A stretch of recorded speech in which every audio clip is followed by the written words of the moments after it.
प्रायश्चित। अगर कबरी बिल्ली घर भर में किसी से प्रेम करती थी तो वो रामू की बहू से, और अगर रामू की बहू घर भर में किसी से घृणा करती थी तो वो कबरी बिल्ली से। रामू की बहू 2 महीने हुए मायके से प्रथम बार ससुराल आई थी। पति की प्यारी और सास की दुलारी 14 वर्ष की बालिका भंडार घर की चाबी उसकी करधनी में लटकने लगी। नौकरों पर उसका हुक्म चलने लगा और रामू की बहू घर में सब कुछ। सास जी ने माला ली और पूजा पाठ में मन लगाया, लेकिन ठहरी 14 वर्ष की बालिका कभी भंडार घर खुला है तो कभी भंडार घर में बैठे बैठे सो गई। कभी कबरी बिल्ली को मौका मिला दूध घी पर, अब वह जुट गई। रामू की बहू की जान आफत में और कबरी बिल्ली के छक्के पंजे। रामू की बहू हांडी में घी रखते रखते ऊँघ गई और बचा हुआ घी कबरी बिल्ली के पेट में। रामू की बहू दूध ढककर मिसरानी को जिन्स देने गई और दूध नदारद। अगर बात यहीं तक रह जाती तो भी बुरा न था। कबरी रामू की बहू से कुछ ऐसा परछ गई थी कि रामू की बहू के लिए खाना पीना दुश्वार। रामू की बहू के कमरे में रबड़ी से भरी कटोरी पहुंची और रामू जब आए तब तक कटोरी साफ चटी हुई। बाजार से बालाई आई और जब तक रामू की बहू ने पान लगाया बालाई गायब। रामू की बहू ने तय कर लिया कि या तो वही घर में रहेगी या फिर कबरी बिल्ली ही। मोर्चाबंदी हो गई और दोनों सतर्क। बिल्ली फंसाने का कटघरा आया, उसमें दूध मलाई चूहे और भी बिल्ली को स्वादिष्ट लगने वाली विविध प्रकार की व्यंजन रखे गए, लेकिन बिल्ली ने उधर निगाह तक न डाली। इधर कबरी ने सरगर्मी दिखलाई। अभी तक तो वह रामू की बहू से डरती थी, पर अब वह साथ लग गई, लेकिन इतने फासले पर कि रामू की बहू उस पर हाथ न लगा सके। कबरी के हौसले बढ़ जाने से रामू की बहू को घर में रहना मुश्किल हो गया। उसे मिलती थी सास की मीठी झिड़कियाँ और पतिदेव को मिलता था रूखा सूखा भोजन। एक दिन रामू की बहू ने रामू के लिए खीर बनाई। पिस्ता बादाम मखाने तरह तरह के मेवे दूध में उटाए गए, सोने का वर्क चिपकाया गया और खीर से भरकर कटोरा कमरे के एक ऐसे ऊंचे ताक पर रखा गया जहां बिल्ली न पहुंच सके। रामू की बहू इसके बाद पान लगाने में लग गई। उधर बिल्ली कमरे में आई, ताक के नीचे खड़े होकर उसने ऊपर कटोरे की ओर देखा। सूंघा, माल अच्छा है। ताक की ऊंचाई अंदाजी। उधर रामू की बहू पान लगा रही है। पान लगाकर रामू की बहू सास को पान देने चली गई और कब्र ने छलांग मारी। पंजा कटोरे में लगा और कटोरा झनझनाहट की आवाज के साथ सीधा फर्श पर। आवाज रामू की बहू के कान में पहुंची। सास के सामने पान फेंक कर वह दौड़ी। क्या देखती है कि फूल का कटोरा टुकड़े टुकड़े, खीर फर्श पर और बिल्ली डटकर खीर उड़ा उड़ा रही है। रामू की बहू को देखते ही कब्री चंपत। रामू की बहू पर खून सवार हो गया। न रहे बांस न बजे बांसुरी। रामू की बहू ने कब्री की हत्या पर कमर कस ली। रात भर उसे नींद न आई। किस दांव से कब्री पर वार किया जाए कि फिर जिंदा न बचे, यही पड़े पड़े सोचती रही। सुबह हुई और वह देखती है कि कबरी दहरी पर बैठी बड़े प्रेम से उसे देख रही है। रामू की बहू ने कुछ सोचा, इसके बाद मुस्कुराती हुई वह उठी। कबरी रामू की बहू के उठते ही खिसक गई। रामू की बहू एक कटोरा दूध कमरे के दरवाजे की देहरी पर रखकर चली गई। हाथ में पाटा लेकर वह लौटी तो देखती है कि कबरी दूध पर जुटी हुई है। मौका हाथ में आ गया। सारा बल लगाकर पाटा उसने बिल्ली पर पटक दिया। कबरी न हिली न डुली न चीखी न चिल्लाई, बस एकदम उलट गई। आवाज जो हुई तो महरी झाड़ू छोड़कर, मिश्रानी रसोई घर छोड़कर और सास पूजा छोड़कर घटनास्थल पर उपस्थित हो गई। रामू की बहू सर झुकाए हुए अपराधिनी की भांति बातें सुन रही है। महरी बोली, अरे राम, बिल्ली तो मर गई। माँ जी, बिल्ली की हत्या बहू से हो गई, यह तो बहुत बुरा हुआ। मिसरानी बोली, माँ जी, बिल्ली की हत्या और आदमी की हत्या बराबर है। हम तो रसोई न बनाएंगे जब तक बहू के सिर हत्या रहेगी। सास जी बोली, हाँ ठीक तो कहती हो। अब जब तक बहू के सर से हत्या न उतर जाए तब तक न कोई पानी पी सकता है न खाना खा सकता है। बहू, यह क्या कर डाला? महरी ने कहा। फिर क्या हो, कहो तो पंडित जी को बुलाएं। सास की जान में जान आई। अरे हाँ, जल्दी दौड़ के पंडित को बुला लो। बिल्ली की हत्या की खबर बिजली की तरह पड़ोस में फैल गई। पड़ोस की औरतें औरतों का रामू के घर तांता बंध गया। चारों तरफ से प्रश्नों की बौछार और रामू की बहू सिर झुकाए बैठी। पंडित परम सुख को जब यह खबर मिली उस समय वे पूजा कर रहे थे। खबर पाते ही उठ पड़े। पंडिताइन से मुस्कुराकर बोले, भोजन न बनाना, लाला घासीराम की पतोहू ने बिल्ली मार डाली, प्रायश्चित होगा, पकवानों पर हाथ लगेगा। पंडित परम सुख चौबे छोटे और मोटे से आदमी थे।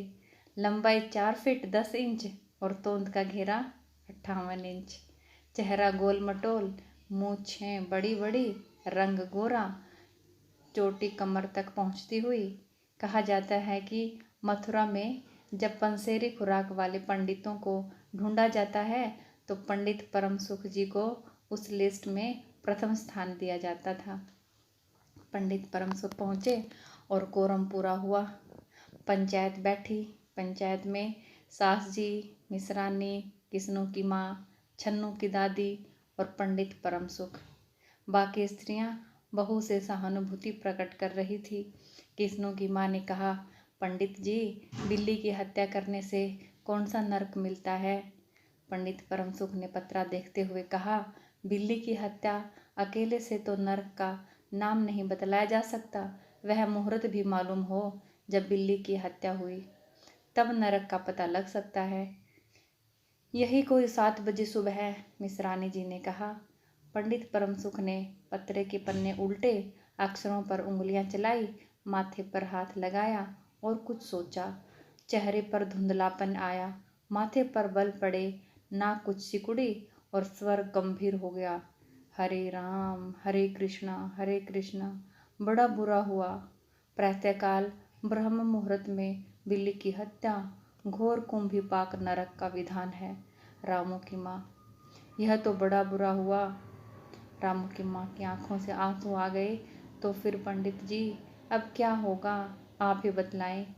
पंडित परम सुख मुस्कुराए। रामू की माँ, चिंता की कौन सी बात है, हम पुरोहित फिर कौन दिन काम आएंगे। शास्त्रों में प्रायश्चित का विधान है, सो प्रायश्चित से सब कुछ ठीक हो जाएगा। रामू की माँ ने कहा, पंडित जी, इसीलिए तो आपको बुलवाया था। अब आगे बतलाओ कि क्या किया जाए। क्या जाए? यही एक सोने की बिल्ली बनवाकर बहू से दान करवा दी जाए। जब तक बिल्ली न दे दी जाएगी तब तक तो घर अपवित्र ही रहेगा। बिल्ली दान देने के बाद 21 दिन का पाठ हो जाए। छन्नू की दादी बोली, हाँ और क्या, पंडित जी ठीक तो कहते हैं। बिल्ली अभी दान दे दी जाए और पाठ फिर हो जाए।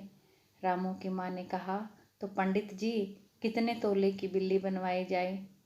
पंडित परम सुख मुस्कुराए। अपनी तोंद पर हाथ फेरते हुए उन्होंने कहा, बिल्ली कितने तोले की बनवाई जाए? अरे रामू की माँ, शास्त्रों में तो लिखा है कि बिल्ली की वजन भर सोने की बिल्ली बनवाई जाए। लेकिन अब कलयुग आ गया है, धर्म कर्म का नाश हो गया है, श्रद्धा नहीं रही। सो रामू की माँ, बिल्ली के तोल भर की बिल्ली तो क्या बनेगी, क्योंकि बिल्ली 20-21 शेर की तो कम से कम होगी ही।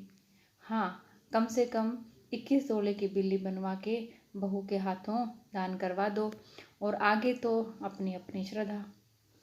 रामू की माँ ने आंखें फाड़कर पंडित परम सुख को देखा। अरे बाप रे, 21 तोले सोना! पंडित जी, यह तो बहुत है। तोला भर की बिल्ली से काम न निकलेगा क्या? पंडित परम सुख हंस पड़े। रामू की माँ, 1 तोला सोने की बिल्ली? अरे, रुपया का लोभ बहू से बढ़ गया क्या?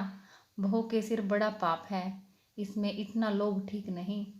मोल तोल शुरू हुआ और मामला 11 तोले की बिल्ली पर ठीक हो गया।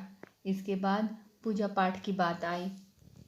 पंडित परम सुख ने कहा, उसमें क्या मुश्किल है, हम लोग किस दिन के लिए हैं। रामू की माँ, मैं पाठ कर दिया करूँगा, पूजा की सामग्री आप हमारे घर भिजवा देना। पूजा का सामान कितना लगेगा? अरे कम से कम हम पूजा कर देंगे। दान के लिए करीब 10 मन गेहूँ, 1 मन चावल, 1 मन दाल, मन भर तिल, 5 मन जौ और 5 मन चना, 4 पसेरी घी और मन भर नमक भी लग ही जाएगा। बस इतने से काम चल जाएगा। अरे बाप रे, इतना सामान! पंडित जी, इसमें तो 100-150 रुपया खर्च हो जाएगा। रामू की माँ ने रुआंसी होकर कहा। फिर इससे कम में तो काम न चलेगा। बिल्ली की हत्या कितना बड़ा पाप है। रामू की माँ, खर्च को देखते वक्त पहले बहू के पाप को तो देख लो। यह तो प्रायश्चित है, कोई हंसी खेल थोड़े ही है। और जैसी जिसकी मर्यादा, प्रायश्चित में उसे वैसा खर्च भी करना पड़ता है। आप लोग कोई ऐसे वैसे थोड़े हैं। अरे 100-150 रुपया आप लोगों के हाथ का मैल है। पंडित परम सुख की बात से पंच प्रभावित हुए। किस्नू की माँ ने कहा, पंडित जी ठीक तो कहते हैं। बिल्ली की हत्या कोई ऐसा वैसा पाप तो नहीं है। बड़े पाप के लिए बड़ा खर्च भी चाहिए। चन्नू की दादी ने कहा, और नहीं तो क्या, दान पुण्य से ही पाप कटते हैं। दान पुण्य में किफ़ायत ठीक नहीं। मिश्रानी ने कहा, और फिर माँ जी, आप लोग बड़े आदमी ठहरे, इतना खर्च आप लोगों को अखरेगा। रामू की माँ ने अपने चारों ओर देखा, सभी पंच पंडित जी के साथ। पंडित परम सुख मुस्कुरा रहे थे। उन्होंने कहा, रामू की माँ, एक तरफ तो बहू के लिए कुंभी पाक नरक है और दूसरी तरफ तुम्हारे जिम्मे थोड़ा सा खर्चा है, सो उसे मुंह न मोड़ो। एक ठंडी सांस लेते हुए रामू की माँ ने कहा, अब तो जो नाच नचाओगे नाचना ही पड़ेगा। पंडित परम सुख जरा कुछ बिगड़ कर बोले, रामू की माँ, यह तो खुशी की बात है। अगर तुम्हें यह अखरता है तो ना करो, मैं चला। इतना कहकर पंडित जी ने पोथी पतरा बटोरा। अरे पंडित जी, रामू की माँ को कुछ नहीं अखरता, बेचारी को कितना दुख है, बिगड़ो न मिश्रानी, छन्नू की दादी और किस्नू की माँ ने एक स्वर में कहा। रामू की माँ ने पंडित जी के पैर पकड़े और पंडित जी ने अब जमकर आसन जमाया। और क्या हो, 21 दिन के पाठ के 21 रुपये, 21 दिन तक दोनों बखत 5-5 ब्राह्मणों को भोजन करवाना पड़ेगा। कुछ रुककर पंडित परम सुख ने कहा, सो चिंता की बात नहीं है, मैं अकेले दोनों से मैं भोजन कर लूँगा और मेरे अकेले भोजन करने से 5 ब्राह्मण के भोजन का फल मिल जाएगा। यह तो पंडित जी ठीक कहते हैं।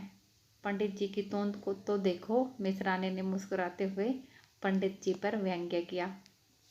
अच्छा, तो फिर प्रायश्चित का प्रबंध करवाओ। रामू की माँ, 11 तोला सोना निकालो, मैं उसकी बिल्ली बनवा लाऊं। 2 घंटे में मैं बनवा कर लौटूंगा, तब तक सब पूजा का प्रबंध कर रखो। और देखो, पूजा के लिए। पंडित जी की बात खत्म भी न हुई थी कि महरी हाँफती हुई कमरे में घुस आई और सब लोग चौंक उठे।